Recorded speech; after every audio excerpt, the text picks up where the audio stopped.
नमस्कार, मैं सिमरन सिंह और इस वक्त मैं मौजूद हूँ नोएडा में। जैसा कि आपने देखा होगा कि हम पर्टिकुलर टॉपिक्स को लेकर अक्सर न्यूज देते रहते हैं, कभी टूटी फूटी सड़कें तो कभी लोगों की आममर्रा की जिंदगी पर। लेकिन आज हम बात करेंगे नोएडा के लोगों से कि आखिर वो यहाँ पर कब से रह रहे हैं, उनको नोएडा कैसा लगता है और आने वाले टाइम में वो नोएडा को कैसे देखना चाहते हैं। तो चलिए बात करते हैं कुछ लोगों से और जानते हैं उनकी राय। भैया, सबसे पहले मैं आपसे आपका नाम जानना चाहती DK तिवारी। हूँ।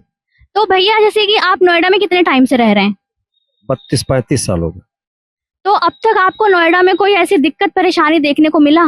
कुछ नहीं, बढ़िया, बहुत बढ़िया है नोएडा, बहुत बढ़िया है। सर, आप क्या काम करते हैं, किस कंपनी में काम करते हैं? हल्दीराम में। हल्दीराम में। तो वहाँ का मतलब एटमॉस्फेयर जो है, वहाँ का वातावरण जो है कैसा है? बहुत बढ़िया है। आपको इन 35 सालों में मतलब कोई भी दिक्कत परेशानी फेस करने को? तो कुछ नहीं, बहुत बढ़िया लगा। मैं तो एकदम जहाँ से आया हूँ वहाँ से भी अच्छा लगा है। जैसे मैं गोरखपुर का रहने वाला हूँ, तो गोरखपुर जैसा ही हमें ये लगा है नोएडा। बहुत बढ़िया लगा, कोई हमें डिफरेंस नहीं। मतलब अदर स्टेट जैसे हम बॉम्बे चले जाएं, चेन्नई चले जाएं तो लैंग्वेज प्रॉब्लम होती है, यहाँ वो भी नहीं है। तो ये तो हमें बहुत बढ़िया लगा कि नोएडा बहुत बढ़िया जगह है और बहुत डेवलप हुआ है यहाँ। और महंगाई को लेकर आप क्या बोलना चाहेंगे? महंगाई तो देखिए अलग अलग, महंगाई भी नहीं कोई है, महंगाई बहुत बढ़िया है। महंगाई मतलब कि देखिए जो आदमी मेहनत कर रहा है वो सब जी रहे हैं, अच्छे से जी रहे हैं। महंगाई भी अब सरकार के ऊपर भी तो लोड है, तो वो सारी चीजें नई बना रहा है, रोड बनाते हैं, इंफ्रास्ट्रक्चर है, दुनिया भर के एयरपोर्ट बन रहे हैं, कॉलेज बन रहे हैं, तो उस हिसाब से महंगाई, सैलरी भी तो बढ़ी है लोगों की। तो महंगाई भी कोई कोई मजदूर आजकल 1000 रुपए से नीचे, 500 से नीचे तो लेबर नहीं मिलेगी। तो महंगाई नहीं, हाँ ये गैस क्राइसिस हुआ है जो अभी हुआ था, जो युद्ध हो रहा है, तो उससे कुछ क्राइसिस, वो वर्ल्ड की क्राइसिस है, वो इंडिया पे तो भाई हर देश उसके चक्कर में है। लेकिन बाकी यहाँ ठीक है, सब लोग अच्छे से है, बड़ा अमन चैन से है और प्रशासन बहुत बढ़िया है योगी जी का। यहाँ ऐसा तो लॉ एंड ऑर्डर कहीं है ही नहीं है, नोएडा में पहले ऐसा नहीं था, लेकिन आज तो बहुत बढ़िया है कि सब लोग शांति से हैं और प्रशासन भी साथ में है, हर चीजें हैं और लोग अच्छे से रह रहे हैं। जैसे कि जब 35 साल पहले आप यहाँ पर आए थे, तब यहाँ का माहौल कैसा था और अब के माहौल के बारे में आप क्या बोलना चाहेंगे? उस समय इतना डेवलप नहीं था, मतलब एजुकेशन हब भी नहीं था नोएडा में, और इस 35 साल में बहुत बड़ी बड़ी यूनिवर्सिटी बनी और इतने बड़े हाई राइजिंग सोसाइटी भी नहीं थी। अब तो कई लाख बन गए, तो इसलिए अच्छे लोग आए, बाहर से लोग आए, तो डेवलपमेंट बहुत अच्छा हुआ है। उस समय इतना नहीं डेवलप था, मैं जब आया 91-92 में तो ऐसा नहीं था, ये सब सेक्टर ही नहीं था। जहाँ आप खड़ी हैं तो खेत होत था मेरे सामने, मैं देखा था, तो ये तो कंपनी ही नहीं थी। लेकिन अब डेवलपमेंट बहुत हुआ है, सारी चीजें बनी है, तो विकास भी हुआ है, लोग आए हैं और काम भी बढ़ा है। भैया, आप कब से रह रहे हो यहाँ नोएडा में? हो गए हैं 7-8 साल हो गए हैं। तो 7-8 साल में आपको नोएडा कैसा लगा और आप क्या बोलना चाहेंगे? नोएडा अच्छा है और क्या है, नोएडा सही है, अपना कमा खा रहे हैं और क्या। यहाँ पर मतलब 8 सालों में आपको कोई प्रॉब्लम देखने को मिला? प्रॉब्लम कुछ भी नहीं है, हमें कोई कोई भी प्रॉब्लम ना है यहाँ पर। ऐसा है, देखो आदमी काम करने वाला है, मेहनत करेगा तो हर जगह पैसे मिलेंगे। जैसे कि महंगाई वगैरह को लेके कुछ बोलना चाहेंगे? महंगाई देखो, महंगाई से कोई इतना नहीं है, जैसे सैलरी आदमी की बढ़ रही है उसी हिसाब से महंगाई भी बढ़ रही है। सैलरी भी तो बढ़ रही है, किसी की 12,000 थी तो आज 18,000 हो गई, तो इसमें क्या महंगाई। अब आदमी कोई 10 रुपए किलो खा रहा चीज, कोई 20 रुपए वही खा रहा। अच्छी और खराब में फर्क होता है थोड़ा, और क्या होता है। आप और क्या चाहते हैं कि आने वाले टाइम में नोएडा में ये चीज बदलनी चाहिए? अब इसका हम क्या कह सकते हैं, खैर देखो इसमें बदलने वाली तो कोई बात ही नहीं। क्या है, मैं भी 40 साल हो गए मेरे को यहाँ, ठीक है। नोएडा में अगर बाहरी कोई आ जाए किसी से मिलने के लिए, तो यहाँ अगर पानी पीना है तो पानी की तक की व्यवस्था नहीं सड़कों पे, ठीक है कहीं नहीं है। और अगर उससे रैन बसेरा कहीं हो तो रैन बसेरा भी नहीं है कहीं, कोई ही जगह नहीं है। दो चीजें मेन है। कोई या तो कोई भी दोस्त मिलने वाला आए, रात बरात हो गई या वो नहीं मिला उसे, तो वो कहाँ जाएगा, क्योंकि गरीब आदमी है, रेस्टोरेंट में लायक जा नहीं सकता वो, और सड़क पर सो नहीं सकता। तो ये व्यवस्था सरकारी को करना चाहिए। आपके हिसाब से मतलब ये इंतजाम करना चाहिए सरकार, जिसमें सभी गरीब आदमी जो ऐसे परेशान हैं होते हैं ना, मैं देखता हूँ यहाँ सड़क पर कई ऐसे लोग मिलते हैं कि अंकल व्यवस्था है कहीं लेटने की, बैठने की, करवा देता हूँ। और आप कुछ बोलना चाहेंगे?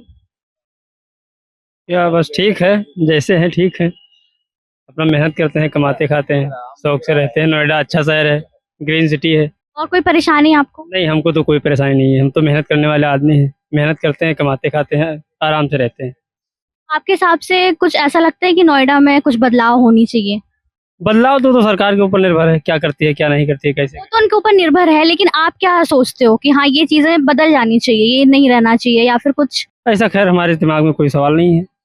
उटपटांग या फिर अजीब आपको यहाँ पर, या फिर जैसे कि सेफ्टी वगैरह को लेकर आप कुछ बोलना चाहेंगे? नहीं नहीं, सेफ्टी जैसे है वैसे है।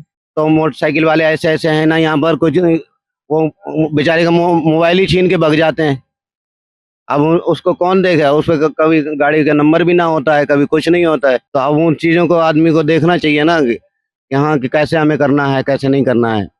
ये चीजें तो प्रशासन सरकार ही करेगा। वही तो, और कौन करेगा, हम थोड़ी ना कर पाएंगे। अब जैसे को मान लीजिए आप ही जा रहे हैं, यहाँ पर चैन पैर रखी है, हाँ, अब कोई आए चैन वहां से छीन ले, गले से तोड़ के भाग जाए। अब जैसे यहाँ पर रहने वाले हैं वो कहेंगे तुमने पहचान उससे बोला क्यों नहीं। अब बोले क्या, वो कभी चाकू ले रखा हो, कभी कुछ ले रखा हो, मार दे दूसरे को, इसलिए आदमी डरता रहता है। तो आपके हिसाब से मतलब सेफ्टी के ऊपर थोड़ा बहुत काम करने की जरूरत हाँ, सेफ्टी तो होनी चाहिए, ये तो है। सेफ्टी नहीं है तो क्या है, कुछ नहीं है। जी, गौरव नाम है मेरा। है। सर आप कब से रह रहे हैं नोएडा में? जी, मेरे जन्म यहीं का है, इसी गांव का, गढ़ी चौखंडी का ही। तो आपको नोएडा मतलब कितना बाकी सिटीज से अलग लगता है, और आप क्या बोलना चाहेंगे इसके बारे में? जी, नोएडा बेस्ट लगे हमें, और सिटी के मुकाबले दिल्ली से भी और बाकी जगह हैं और से भी अच्छा लगता है नोएडा अपना। यहाँ पे काफ़ी सुविधा है नोएडा के अंदर। बाकी तो दिल्ली में जाएंगे तो वहाँ अलग प्रॉब्लम है, और गांव देहात में जाएंगे उधर और प्रॉब्लम है। बाकी नोएडा हमारे लिए बेस्ट है हर चीज़ के मुकाबले। तो अब तक आपको नोएडा में ऐसी कोई परेशानी देखने को मिली, झेलने को मिली, ऐसी कोई परेशानी जैसे कि हाँ आपको लगता हो कि ऐसा नहीं होना चाहिए? ऐसी तो कोई खास परेशानी नहीं है नोएडा के अंदर जो हमें झेलने को मिली हो। सब ठीक है नोएडा के अंदर, बिल्कुल ठीक। ऐसी कोई दिक्कत हमने अभी तक देखी ना है फिलहाल। और जैसे कि सर यहाँ पर कुछ गांव ऐसे भी हैं जहाँ पर अभी तक कोई सुविधा प्राप्त नहीं की गई है, जैसे कि वहाँ पर बेसिक फैसिलिटीज के लिए भी लोग काफी इधर उधर होते हैं, तो इसके बारे में आप क्या बोलना चाहेंगे? जो प्रॉपर गांव हैं उनके अंदर तो प्रॉपर फैसिलिटी है। जो अवैध कॉलोनी कटी हुई हैं उनमें वो सुविधा उपलब्ध नहीं है, मतलब वो सरकार ने उपलब्ध कराई नहीं है, क्योंकि बहुत सी जगह पे यहाँ पे नोएडा के अंदर अवैध कॉलोनी कटी हुई है, गलत तरीके से काटी हुई हैं, जिनमें लाइट की मुख्य समस्या है, सीवरों की मुख्य समस्या है, और अन्यथा बहुत समस्या हैं, जैसे कि रोड की समस्या होगी। बाकी जो अपना गांव में प्रॉपर जो एलएमसी में ज़मीन नहीं है वहाँ पे ऐसी कोई समस्या है नहीं, अभी तक हमें तो लगी नहीं है। बाकी और किसी को हो तो कह नहीं सकते अभी। बाकी गांव की तरफ से तो बिल्कुल फिट है। और सर जैसे कि आने वाले टाइम में आप नोएडा को कैसे देखना चाहेंगे? नोएडा हम तो चाहते हैं और ज़्यादा डेवलपमेंट हो, जितना डेवलपमेंट हो रहा है और उससे ज़्यादा डेवलपमेंट हो। यहाँ पे कोई किसी को कोई परेशानी ना होनी चाहिए, हमारे तो यही वो है। बाकी बस थोड़ी सी प्रॉब्लम वो है, देखो भीड़ ज़्यादा है तो इस मुकाबले थोड़े से जाम की प्रॉब्लम ज़्यादा हो जाती है। यहाँ पे जाम ज़्यादा लग जाता है, थोड़ी से रोडों की ही दिक्कत है, और तो बाकी कोई वैसे ना है। जैसे कि सर सुरक्षा को लेके आप क्या बोलना चाहेंगे? लाइक अगर हम बात करें वुमेन सेफ्टी के ऊपर, तो इस पे आप क्या बोलना चाहेंगे? नोएडा किस हद तक सही है? जी, वोमेन सेफ्टी तो ठीक है, ऐसी कोई प्रॉब्लम ना है। अगर मान लो कोई दिक्कत भी होती है तो ज़्यादा से ज़्यादा 5 मिनट के अंदर पुलिस आ जाती है। अगर ऐसे कोई बदतमीजी करता है किसी के साथ या किसी के साथ छेड़खानी करता है तो 5 मिनट के अंदर पुलिस आ जाती है। इतनी तो दिक्कत नहीं है, पर फिर भी थोड़ी बहुत तो होती रहती है। बाकी पुलिस तो सेवा पे है ही हमारे आम जनता के लिए, चाहे कोई भी सही, कोई भी अगर पुलिस पे फ़ोन करे तो 5 मिनट के अंदर पुलिस आ जाती है, और वो सुविधा भी हल होती है। तो आपके हिसाब से यहाँ के प्रशासन को आप कुछ बोलना चाहेंगे, या फिर उनका काम आपको कैसा लगा अब तक? प्रशासन का काम ठीक है। बाकी हम तो ये चाहते हैं कि और थोड़े से एक्टिव हों, जैसे कभी कभी दिक्कत आ जाती है तो और थोड़ी सी मतलब फैसिलिटी प्रोवाइड कराएं, कि जैसे रात बेरात यहाँ पे लेडीज़ या कोई अन्यथा महिला हो, उन्हें चलने में कोई दिक्कत ना हो, घूमने फिरने में दिक्कत ना हो। भाई देखो 11-12 बजे तक तो नॉर्मली सेफ ही है बिल्कुल। 12 बजे के बाद अगर जैसे बहुत सी महिलाएं निकल जाती हैं बाहर, जेंट्स भी निकल जाते हैं, भाई किसी को कोई दिक्कत ना हो, छीना झपटी ना हो किसी के साथ, या मारपीट ना हो, छेड़खानी ना हो। बस इसी चीज़ को कहना चाह रहे हैं हम तो। अच्छा, जैसे कि मैं आपसे पूछूं कि नोएडा जॉब्स को लेकर किस हद तक मतलब सही है, या फिर जॉब की अगर फैसिलिटीज की बात की जाए तो फिर नोएडा किस नंबर पे आना चाहिए? नोएडा में जॉब की तो कोई दिक्कत नहीं है अभी तो फिलहाल, जॉब तो बहुत है नोएडा के अंदर। बाकी और होनी भी चाहिए और ज़्यादा होनी चाहिए, क्योंकि औरों के मुकाबले नोएडा में ज़्यादा रिक्वायरमेंट है जॉब के लिए। दिल्ली से भी ज़्यादा नोएडा के अंदर रिक्वायरमेंट है, क्योंकि बाहर से बहुत ही पब्लिक आई हुई है। बिहार जैसे कि बिहार से बहुत पब्लिक आई है इधर काम करने के लिए, तो जॉब की तो कोई कमी नहीं है, जॉब तो ठीक है। तो जैसा कि आपने देखा, नोएडा में रहने वाले कुछ लोग काफी खुश हैं, वहीं दूसरी तरफ कुछ लोगों को काफी मुश्किलें झेलनी पड़ती है। अब देखना ये होगा कि प्रशासन या फिर सरकार आखिर इन लोगों की प्रॉब्लम्स कब तक सॉल्व करती है। ऐसे ही और अपडेट्स के लिए हमारे साथ जुड़े रहें, देखते रहें जननाथ। कैमरा पर्सन देव के साथ मैं सिमरन सिंह।